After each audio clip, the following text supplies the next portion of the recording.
Здравейте и добре дошли в новото ми видео. Намирам се в детската стая в Казанлък. В апартамента съм. Един-два дена решихме да си останем тук, да не си ходим на село, защото много ми долипсва и апартамента. И реших това видео да го снимам в детската стая, за да може обстановката да е малко по-различна. Вие по принцип не я знаете, защото аз все още не съм довършила снимането на обиколка на дома в Казанлък. До сега съм ви снимала само спалнята, но скоро ще дойдат и останалите стаи. Вижте един хубав мечок зад мен. Този мечок много е сладичък, голям е колкото мен.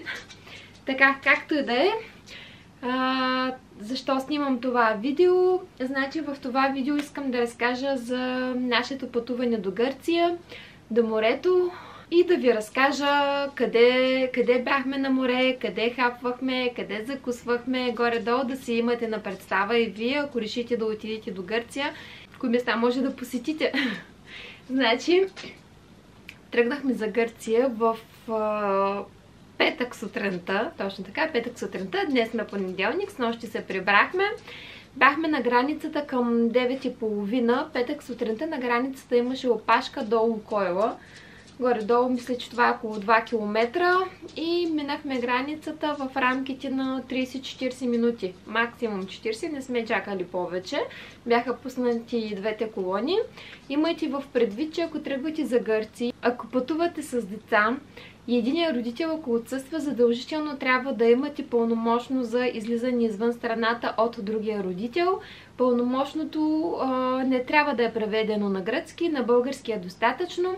Аз предния път, за първи път като пътувах за Гърция, си мислех, че ще поискат пълномощното да е преведено на гръцки. Бях отишла и му бях направила превод, но не е необходимо. Трябва ви пълномощно, копия на пълномощното задължително, оригинала трябва да е в вас, акта за раждане на детето, оригинал плюс копие и това е достатъчно. Влязахме в Гърция към 10:10 някъде. Ние ходихме на Кавала. Отседнахме на Кавала. Миналата година пак бяхме там и решихме тази година пак да посетим Кавала, защото много ни хареса самото градче. Много е приятно, много е красиво. Има хубава храна. По принцип в Гърция знаете, че има хубава храна. Съответно знаят тези, които са пътували, тези, които не са, няма как да знаят, но знаете го от мен, че наистина храната им е чудесна. Отседнахме в една къща за гости, по-скоро той е като тип апартамент, бяха два апартамента един до друг. Ние отседнахме в единия, даже съм снимала видео за апартамента. Не знам дали ще го кача преди това видео или след това видео, ще видя, ще преценя кога ще го кача, но така иначе ще го изгледате дали преди това или след това, няма никакво значение. В предното видео ви разказах и по какъв начин без малко да ни измамят, но не се вързахме, така че задължително го изгледайте. Ако съм го качила и не сте, го направете, за да видите по какъв начин се размина измамата. Отседнахме в този апартамент. Той беше в горната част на града, към Нея Парамус. Миналата година, като бяхме отседнали в Стария град, но там е адски трудно паркирането. Няма места за паркиране, много трудно се намира, въпреки че беше много красиво. Но тук поне самата къщичка, не самата къщичка, ми пред къщата имаше къде да се паркира и това беше много голям плюс за нас. Няма повече да разказвам за къщата. Имам снимано видео, както казах, ще го изгледате. Моя съвет единствено е, когато си запазвате къща за гости или апартамент, нали, ако не е хотел,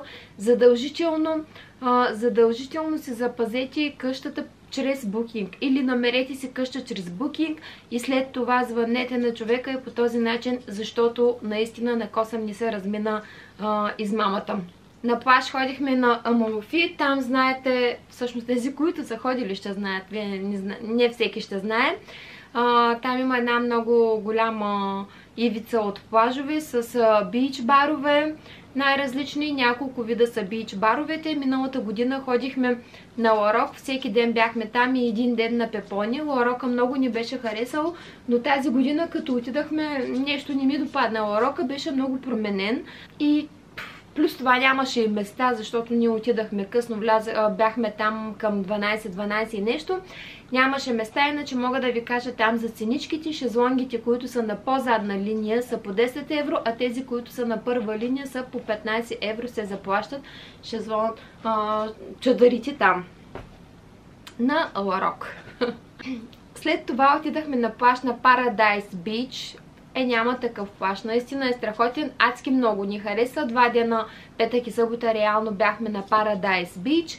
На първа линия заплащате 10 евро за един чадър, 2 шезлонга, 2 барбарона и едно столче дървено. Уникално е местенцето. Чаче ни иде да ми платиш камерата. Уникално е местенцето. Плажа е супер готин, водата е много чиста, плитък. Аз по принцип обичам плитките плажове, защото децата след като влязат да се къпят, особено Даниелка малката, тя ходи на плуване и знае много добре да плува и пере навътре плува яката. Затова предпочитам плажа морето да е плитко, нали, самия плаж да е плитък, за да може да не може да ходи надълбоко. Въпреки че ние сме постоянно покрай нея, не оставаме, дали баща и дали аз, дали заедно. Но се съобразяваме винаги с това. Храната им беше много вкусна, цените на храната са съвсем нормални. Цезар салата примерно струваше 10 евро, с порция 10 евро, с която порция спокойно може да се нахранят двама. Третия ден бяхме на плаж на Пепони. Там вече много се разочаровах. Миналата година ви казах, че сме ходили също там. Всичко беше окей миналата година, но тази година като ходихме, пълно разочарование. Първо бяхме места на предната линия нямаше. Бяхме най-отзад на самите редове, най-накрая. 60 лева минимална консумация искат. Нали, окей, няма проблем, защото ние така или иначе ги правиме тези пари. В смисъл, като си поръчаме фрешчета, храна за обяд ала-бала, ги заплащаме тези пари. Обслужването е под всякаква критика. Буквално се молехме някой да дойде да ни обслужи. Молехме се за меню. След това се молехме да си дадем за поръчката, за да може да ни я изпълнят. Пълен хаос. В никакъв случай тази година не съм доволна от Пепони. Отделно ви се полага 2 шезлонга и 1 чадър. Дръпнахме се, и 1 барбарон всъщност. Дръпнахме се още 1 барбарон, за да може да има къде да легнат децата, понеже последния ден стояхме много малко на плажа и нямаше смисъл да вземем 2 чадъра и да трябва да правим 120 евра минимална консумация, така иначе нямаше да може да ги изпълним тези 120 евра. За този допълнителния барбарон ни таксуваха 10 лева. Адски много се изнервихме. Плюс това има страшно много българи на Пепони. Нали, ако искате да сте отдалечени от българите, задължително вървете на Paradise. Там предимно са гърци. Обслужването е на ниво страхотно. Постоянно някой обикаля покрай вас. Постоянно питат дали имате нужда от нещо или не. Поръчките се изпълняват много бързо. Храната е чудесна. Общо взето 10 от 10 е Paradise Beach. А Пепони никак не сме доволни, пак го казвам. Иначе храната им беше много хубава. Поръчахме си клуб сандвичи, които клуб сандвичите струваха 6 евро. Взехме 2 пици маргарита и пеперони. Пиците бяха уникални. Наистина пиците на Пепони уникални. Не съм яла по-вкусни пици. Наистина бяха уникални, но самото обслужване не ни направи никак добро впечатление, за това, че казвам, че повече няма да отида там. И другото, което музиката беше адски много силна. И то в един момент главата ви гръмва, защото чувате само една музика, все едно, че си на дискотека, нали, хубаво да има музичка, но не е чак толкова силна, поне на мен не ми е окей. За закуска ходихме в една пекарна на Кавала. Миналата година също ходихме там, но сега, бога ми, забравих името на пекарната. Ако се сетя, ще го напиша тук отдолу. Ще се сетя. Наистина ще се сетя и ще го напиша ето тук отдолу как се казва пекарната. Пекарната е уникална, страшно много изгорима. Аз ям, като отида оттам, си взимам едни сиренки. Кажи ми, чочка. Те са толкова големи. Ето толкова големи. Като ценичка не мога да се сетя колко струваха сиренките, но децата винаги ядат задължително по един круасан с шоколад. Круасана е грамаден. Ела, мане, ела ще те взема. Опа! Круасана е грамаден, е толкова голям. Ето толкова голям. И струва и струва 1,50 евро. Круасана е за без пари и наистина закуските са им уникални. Задължително трябва да я посетите. Единия ден на обяд ни обядвахме на плажа, защото си тръгнахме по-раничко. В смисъл по-раничко, към 2-3 някъде, понеже беше много горещо и на децата им беше омръзнало. И не бяхме още гладни, докато бяхме на плажа. Ходихме да си вземеме гироси от центъра. Взехме 3 порции, ние сме 4, мислехме дали да вземем 3 или 4 и накрая решихме да вземем 3 порции гироси, защото със сигурност щеше да остане от порциите на децата и просто нямаше смисъл да се изхвърля храната, която е останала, а аз много мразя да хвърлям храна, затова че решихме да вземем 3 порции. Взехме 3 порции гироси. Хора, ние се наядахме 4 с порция и половина. Страшно много големи порции. За трите порции дадахме 21 или 22 евра. Нещо такова беше. Но от сега нататък ще знам макс 2 порции. Няма смисъл от повече порции. Те си имат включени доматчета, лук, пържени картофки и наистина се наядахме с порция половина 4 човека. А децата ни сами много малки. Имайте го в предвид. Едната е на 13, а другата е на 17 години. И Стевчо и аз си хапнахме. Беше много вкусно. Няма по-вкусен гирос. Отделно си купихме и кавала, кораби. Няма как да отидем до кавала и да не си купим от корабиите. Обожавам ги. Този път си взех и с аромат, и с вкус на ягода и на нар. Децата много ги харесаха. На мен по принцип лично най-ми харесва с ванилия и с бадем, но на децата с ягода и с нар много им допаднаха. Живот и здраве август. По принцип ходим към края на август или началото на септември. Като отидем пак ще накупя и ще купя много повече тогава. Бях взела едни малки кутийки, които са по 2,50 евро, но в малките кутийки има точно по 4 корабенца. Въпреки че за нас за вкъщи е достатъчно, може да си вземете най-различни вкусови, ако искате да ги пробвате. 2,50 евро. Вечеряхме, миналата година вечеряхме пак в същия ресторант и тази година казахме, че задължително пак там ще вечеряме. Не мога да се сетя за името на ресторанта. Не съм обръщала внимание за името на ресторанта и на един си нямам как се казва, но като въведете в навигацията ресторанта на Савас, така се казва един друг, който е точно залепен до нашия, на който ходим да вечеряме. Задаваме на навигацията този ресторант и тя навигацията си ни води там. Това е в началото на кавала при влизане.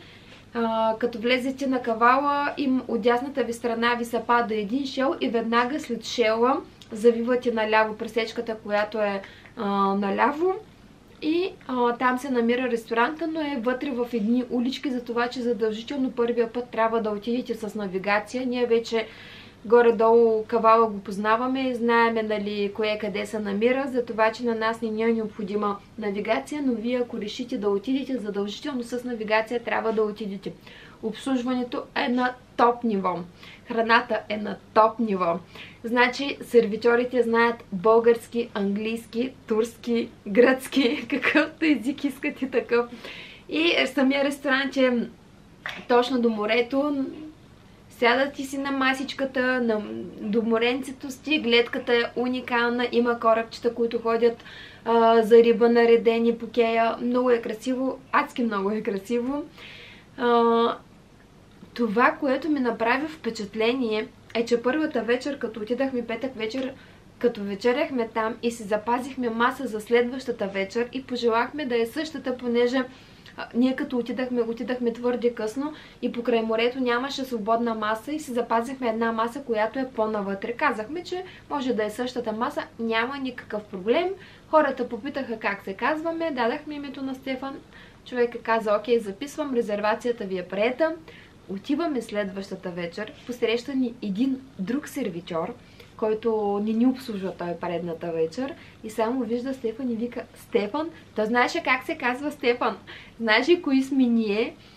Оттам видях, че масата е резервирана за нас, защото те си поставят едни малки бележчици, на които пишат имената на клиентите.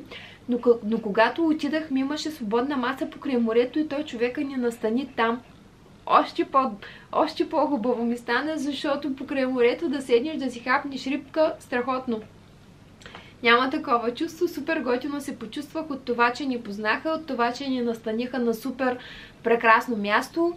Порциите са пак адски големи. Ние по принцип си хапваме гръцка салата, като отидем там. Сиренето им е уникално.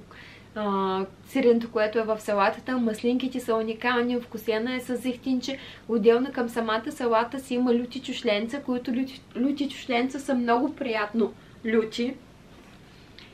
И си ги хапвах, толкова вкусно ми беше и наеде си няма ти, аз обожавам лютичушки и масли. Освен гръцката салата, първата вечер си хапнахме пържени тиквички. Единствено тиквичките не ми харесаха много, защото не бяха хрупкави. Очаквах да са тиквичките по-гръцки, очаквах да са хрупкави, понеже аз като си ги пържа и си ги правя хрупкави, стават като чипс от тиквички и стават брутално вкусни, но тези не бяха. Единствената ми забележка е само това.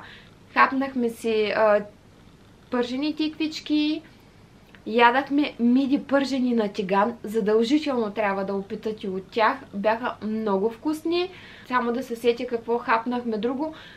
Ризото ядахме с миди, с кариди, с октопод, с някакъв микс. Ризотото също беше много вкусно, една огромна порция и с това всичкото успяхме да се наедем и четиримата. Имайте в предвид, че даже остава храна и се наяждаме за по 40-50 евра. Водата ви е безплатна, вие още като седнете хората си носят водичка. Хляба също е безплатен, като ви свърши водата, веднага подменят с друга бутилка, носят ви друга пълна бутилка, новят ви, каква е тази дума, новят ви, не знам. Носят ви друга веднага пълна бутилка. Носят ви веднага друга пълна бутилка. И накрая за десерт комплимент от заведението, съответно пак едни малки сладоледчета. Ето толкова миниатюрни, мънички сладоледчета, но много вкусни. Миналата година също ни бяха поднесли. Бяха страхотни. Втората вечер, като седнахме, си хапнахме пак гръцка салата. Задължително си поръчахме пак от мидите, защото бяха върха. Наистина по-вкусни миди не съм яла никога. Пържени картофи. Пържените им картофи също бяха много вкусни. Една грамадна, огромна порция пържени картофи. Само, че те ги сервират без сирене. Отделно децата си взеха спагети, само че карбонара, точно така, ядаха карбонара. Пак бяха поднесени... Какво бе?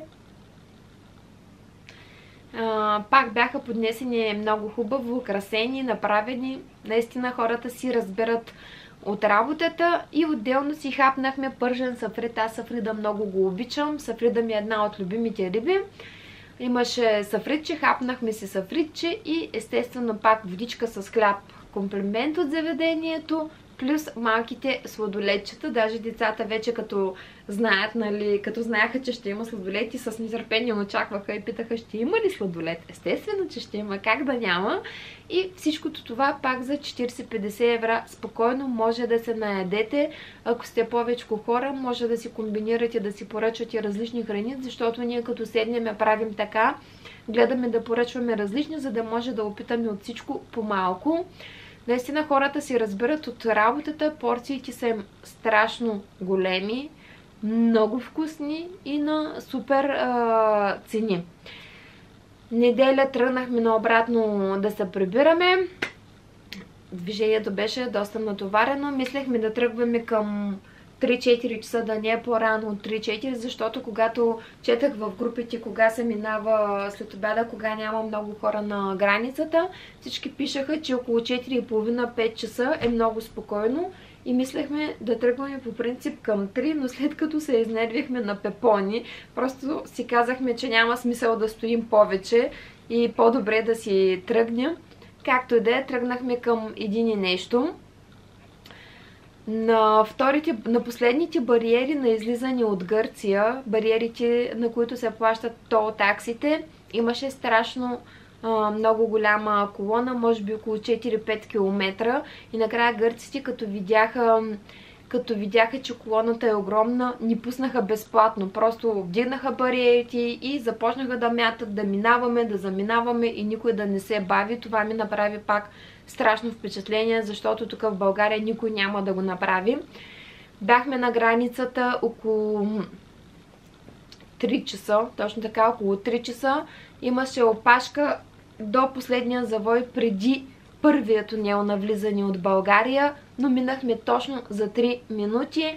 Гърците на излизане въобще не проверяваха, даже не гледаха и лични карти и пак по същия начин ни пуснаха. Точно за 3 минути минахме границата, което беше супер готино. Общо взето е това. Наистина много ми хареса престоят ни в Гърция. Надявам се съвсем скоро да отидем пак. Надявам се това видео да ви е било полезно. Ако е така, моля да се абонирате за канала ми, да харесате видеото, да го коментирате, за да ме подкрепите и да го споделите, за да достигне до повече хора. Чао и до следващото видео!